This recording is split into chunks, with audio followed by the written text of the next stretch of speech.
So, you're interested in taking 5114, the Victorians, Realism, Science and Sensation. There's lots of good reasons to take the module. We'll be reading a wide variety of texts from across the Victorian period, but looking into the background of what it meant to be a Victorian and how we, in the modern age, can look back and understand the period. But more importantly, we'll be learning about how this guy died.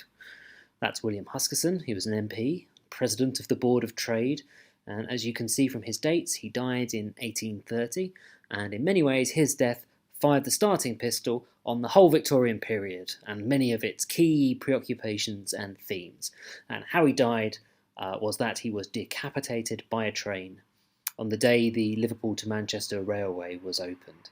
And in many ways, you can learn more about this if you take the module, but his dismemberment, I think, and as his leg flew across the railway tracks, spurting blood and gore, and as people screamed in the background and he was carted off to die in the small town of Eccles, as that happened, I bet he was thinking, do you know what? This marks a certain kind of historical shift that might be interesting for people to study in the future. So that's what we'll do. The first lecture will start up with some stuff about William Huskisson, in all seriousness, who he was and why his death was significant.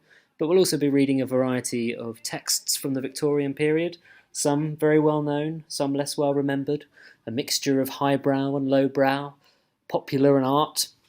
So we'll be reading a variety of short stories.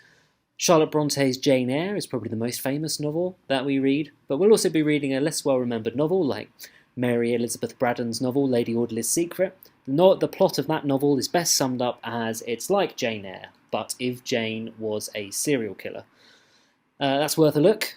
We're doing some Elizabeth Gaskell, some George Eliot in the shape of Silas Marner, and then we'll be rounding off with an extraordinarily silly novella by Robert Louis Stevenson called Olaya, which is about a British officer serving in the Napoleonic Wars who falls in love with a vampire, but his nascent romance is thrown off track when her mother tries to eat his arm.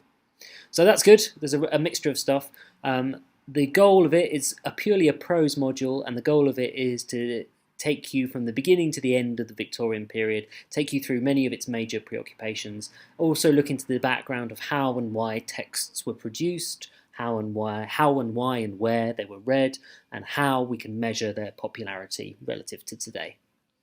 We'll be looking a lot at periodicals, and there'll be a research workshop as part of the module that's designed to help you perform the kinds of research and to use the kind of research databases that we have available to you, so you can understand the ways in which Victorian texts were read by real Victorians in the real world.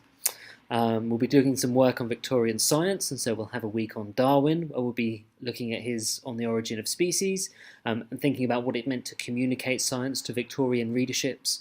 We'll also be thinking about the cultural legacy of Darwin, not just how Darwin was able to promulgate his ideas, but also the specific writerly qualities that he had that left an enduring legacy for the authors that came after him. Darwin has a very literary legacy in many ways, and so we'll be incorporating that into what we do. Now, as I said, we'll be thinking about how Victorian texts were written, and specifically how they were read. This cartoon is quite illustrative of that. Victorian texts tended to be read in communal public settings. So that's interesting, because we tend to think of people reading in isolation, on their own in an armchair. But the predominant forms of reading were communal, whether in public spaces or whether in the family home. Reading was shared amongst people, between husbands and wives, between families and servants, mothers and daughters, fathers and daughters, fathers and children, mothers and children. If you weren't a reader, then you could go to public readings by authors, or you could attend public readings by actors, and so literature was everywhere, fully integrated into the kind of machinery of everyday life. And that's something that will hopefully come across to you as you do the module. Now, that's just a quick, very quick overview of the things that we'll be doing next year on the module. If you have any questions, by all means do drop me an email. That's my name. I'm John Cranfield. That's my email address. So by all means, drop me an email if there's anything else that you'd like to know, or if you'd like to have a look at the module handbook from last year or whatever.